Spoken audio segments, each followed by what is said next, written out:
तो दोस्तों आज हो गया 14 मई 2023। यूपी में देश दुनिया की सभी ताज़ा बड़ी खबरें लेकर आए हैं सिर्फ आपके लिए। शरीफ खबर शुरू करते हैं उससे पहले चैनल को अब तक सब्सक्राइब ना किया हो तो खबर चैनल को सब्सक्राइब कर दे, लाइक कर दे, शेयर कर दे ताकि इसी तरह खबर आप हर रोज देख सके। चलिए शुरू करते हैं आज की पहली बड़ी खबर। भाजपा के लिए कर्नाटक के चुनाव बेहद खराब रहे हैं। यहाँ पर ना तो डबल इंजन सरकार के जरिए विकास का वादा भाजपा का काम आया और ना ही हिंदुत्व कार्ड। भाजपा 2018 के 104 के मुकाबले इस बार महज 64 सीटों पर सिमट गई है। ये हाल तब है जबकि खुद प्रधानमंत्री नरेंद्र मोदी समेत कई शीर्ष मंत्रियों ने यहां पर भाजपा के लिए रैलियां और रोड शो किए थे। कांग्रेस पार्टी ने शनिवार को कर्नाटक विधानसभा चुनाव में अपनी जीत का एक बड़ा श्रेय भारत जोड़ो यात्रा को दिया है। कांग्रेस नेताओं ने कहा है कि भारत जोड़ो यात्रा बनाम प्रधानमंत्री नरेंद्र मोदी के विमर्श में राहुल गांधी की पद यात्रा ही विजेता साबित हुई है। आपको बता दें कि ये यात्रा कर्नाटक के जिन 20 विधानसभा क्षेत्रों से गुजरी थी उनमें से 15 में कांग्रेस को जीत हासिल हुई है। वहीं जनता दल सेकुलर को 3 और भारतीय जनता पार्टी ने 2 सीट पर जीत दर्ज की है।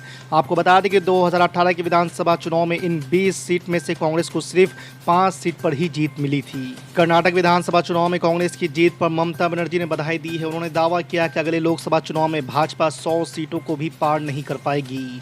पश्चिम बंगाल की मुख्यमंत्री ममता बनर्जी ने कहा है कि मैं कर्नाटक के लोगों को, सभी वोटर्स को सैल्यूट करती हूं, विजेताओं को उनकी जीत के लिए बधाई देती हूं।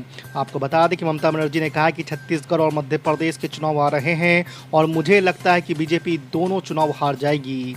लोकसभा चुनाव से पहले ये बीजेपी के अंत की शुरुआत है। आम आदमी पार्टी के प्रमुख और दिल्ली के मुख्यमंत्री अरविंद केजरीवाल गदगद है। शनिवार को आपने जालंधर उपचुनाव में जीत हासिल की। दरअसल वर्तमान में लोकसभा में आपका एक भी सदस्य नहीं था। ऐसे में इस चुनाव के बाद आम आदमी पार्टी को लोकसभा में एक कुर्सी मिल गई है। आपको बता दें कि आम आदमी पार्टी ने करीब 57,000 से अधिक वोटों से जालंधर उपचुनाव में जीत हासिल की है। मुख्यमंत्री केजरीवाल ने शनिवार को कहा है कि पंजाब की भगवत मान सरकार के अच्छे काम की वजह से पार्टी की यह शानदार जीत हुई है। यूपी निकाय चुनाव में मेयर की सभी सीटों पर भाजपा ने कब्जा जमा लिया है। पूरब से लेकर पश्चिम तक की सीटें इस बार भाजपा की झोली में चली गई है। आपको बता दें कि पिछली बार बसपा के पास 2 सीटें थी, वो भी भाजपा ने इस बार छीन ली है। सपा के पास खोने के लिए कुछ भी नहीं था, इस बार भी उसे मेयर की कोई सीट नहीं मिली है। बिहार के मंत्री तेज प्रताप यादव ने कर्नाटक चुनाव के परिणाम सामने आने के बाद शनिवार को ट्वीट कर कहा कि ये तो होना ही था। बजरंगबली ने रावण की लंका जला डाली। कर्नाटक में बीजेपी आरएसएस नाम की गंदगी को साफ करने के लिए जनता को बधाई। साथ ही ये नारा भी ट्वीट किया कि हिंदू, मुस्लिम, सिख, ईसाई आपस में है भाई भाई। साथ ही तेज प्रताप यादव ने बजरंगबली की लंका दहन से जुड़ी तस्वीर भी साझा किया। कर्नाटक में कांग्रेस के शानदार प्रदर्शन पर राजस्थान के मुख्यमंत्री अशोक गहलोत ने भी प्रतिक्रिया दी है। उन्होंने कहा है कि राहुल गांधी की भारत जोड़ो यात्रा का परिणाम कर्नाटक में दिख रहा है। आने वाले समय में राजस्थान, मध्य प्रदेश, छत्तीसगढ़ और तेलंगाना में भी दिखेगा। कर्नाटक में कांग्रेस पार्टी की जीत पर कांग्रेसियों में खुशी का माहौल है। पार्टी की इस बड़ी जीत के पीछे राहुल गांधी की भारत जोड़ो यात्रा को श्रेय देते हुए राजस्थान के मुख्यमंत्री अशोक गहलोत ने कहा है कि इसका रिजल्ट आने वाले दिनों में राजस्थान से तेलंगाना विधानसभा चुनाव में होगी। कर्नाटक में कांग्रेस के शानदार प्रदर्शन पर उद्धव सेना के सांसद प्रियंका चतुर्वेदी ने बजरंगबली के मुद्दे का हवाला देते हुए भाजपा पर निशाना साधा है। प्रियंका चतुर्वेदी ने ट्वीट करते हुए लिखा है कि यह मोदी की हार है। उन्होंने लिखा है कि यहाँ तक कि बजरंगबली ने भी कर्नाटक में मोदी जी के अभियान को नकार दिया है। मीडिया जेपी नड्डा जी या सीएम बोमई जी का चेहरा हारे हुए के रूप में दिखा सकता है, लेकिन ये पीएम मोदी की हार है क्योंकि उन्होंने पूरे अभियान को अपने बारे में बना दिया था, ऐसा प्रियंका चतुर्वेदी का कहना है। यूपी निकाय चुनाव में मुख्यमंत्री योगी आदित्यनाथ का जादू चल गया है। नगर निगम, मेयर, पार्षद से लेकर नगर पालिका और नगर पंचायत तक बीजेपी ने बढ़त हासिल कर ली है। आपको बता दें कि अगले साल होने वाले लोकसभा चुनाव के मद्देनजर यूपी नगर निकाय चुनाव कई मायनों में महत्वपूर्ण है। यह पहला चुनाव है जिसमें बीजेपी का प्रदर्शन सिर्फ योगी आदित्यनाथ के खाते में गया है। योगी की अगुवाई में जहां बीजेपी की बम बम है तो वहीं सपा और बसपा बेदम नजर आ रही है। कर्नाटक में असदुद्दीन ओवैसी की पार्टी भी किस्मत आजमा रही थी। कर्नाटक की जनता ने उन्हें इस कदर खारिज किया कि उनके प्रत्याशी किसी सीट पर जीत तो दूर बढ़त भी नहीं बना पाए। आपको बता दें कि असदुद्दीन ओवैसी की पार्टी AIMIM ने कर्नाटक में कुल 2 सीटों पर उम्मीदवार उतारे थे। असदुद्दीन ओवैसी के कर्नाटक में चुनाव लड़ने के फैसले के बाद कांग्रेस ने उन पर भाजपा की टीम बी होने का भी आरोप लगाया था। आपको बता दें कि चुनाव में असदुद्दीन ओवैसी ने कई रैलियां भी की और इस दौरान उन्होंने कांग्रेस पर भी निशाना साधा था। मध्य प्रदेश के नर्मदापुरम में अंतर्राष्ट्रीय हिंदू परिषद के प्रमुख परवीन तोगड़िया ने मुस्लिमों को लेकर विवादित बयान दिया है। उन्होंने कहा है कि वो देश में मुसलमानों की जनसंख्या बढ़ने नहीं देंगे। देश में कानून बनाकर 2 बच्चों से ज़्यादा पैदा करने वालों को सरकारी अनाज, सरकारी स्कूल और अस्पतालों में मुफ्त सेवा सहित बैंकों से लोन नहीं लेने देंगे। तोगड़िया ने कहा कि हम संविधान में संशोधन कर पीएम, सीएम, एसपी, कलेक्टर और जज जैसे पद हिंदुओं के लिए आरक्षित करेंगे। इलाहाबाद हाईकोर्ट ने भारतीय पुरातत्व सर्वेक्षण को ज्ञानवापी परिसर में मिली शिवलिंग आकृति का वैज्ञानिक सर्वे कराकर उसकी आयु, प्रकृति और संरचना का निर्धारण करने का आदेश दिया है। कोर्ट ने शिवलिंग की कार्बन डेटिंग कराने से इनकार करने के जिला जज वाराणसी के आदेश को रद्द कर दिया है।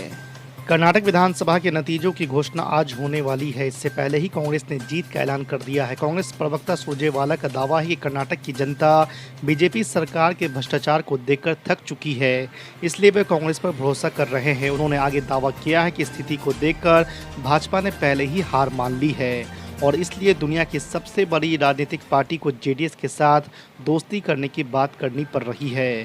कांग्रेस के एक वरिष्ठ नेता जयराम रमेश ने कहा कि कर्नाटक में कांग्रेस की जीत पीएम मोदी की हार है। महाराष्ट्र के मुख्यमंत्री एकनाथ शिंदे को लेकर सुप्रीम कोर्ट के फैसले के बाद उद्धव ठाकरे मुख्यमंत्री और डिप्टी सीएम देवेंद्र फडणवीस का इस्तीफा मांग रहे हैं। इस बीच विधानसभा में नेता विपक्ष अजित पवार की राय सबसे अलग है। उन्होंने शुक्रवार को कहा है कि मुख्यमंत्री एकनाथ शिंदे और उप मुख्यमंत्री देवेंद्र फडणवीस से इस्तीफा मांगने की कोई ज़रूरत नहीं है। इसके साथ ही उन्होंने अपने ही अंदाज में तंज भी कसा है। अजित पवार ने कहा कि ये सपने में भी ना सोचे कि मुख्यमंत्री एकनाथ शिंदे और डिप्टी सीएम देवेंद्र फडणवीस इस्तीफा दे देंगे।